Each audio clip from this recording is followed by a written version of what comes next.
马布隆，大家好，我是苏命。好，今天来到大安森林公园参加我们这个无车日的音乐会，有没有什么样的感想？大家一定要帮忙救地球。好，那你自己平常怎么救地球的？做捷运啊。这个不错，局长有在听哦。好，除了做捷运之外，有没有在生活当中，在交通的部分呢？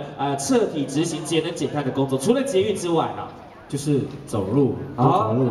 健康，我们走路就也不用花钱买脚踏车了啊，不用。难怪你早上从8点就开始走，走到这边刚刚好晚上赴到我们今天的音乐会了。好，那今天晚上呢，我们要带来一连串好听的歌曲，尤其是命呢今天带来的乐团乐手们要一起做演出。先跟大家透露一下晚上的音乐曲风要带来什么样的感觉？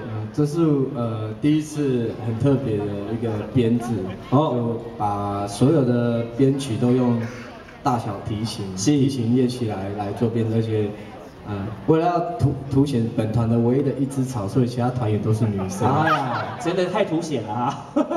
不过呢，这个非常会唱歌，也非常会创作，同时在今年得到金曲奖肯定的署命，要在今天的晚上带给我们好听的歌曲。那么乐手们都准备好了，所以现场热情的朋友，再给我们今天署命以及乐团歌手掌声欢迎他们表演。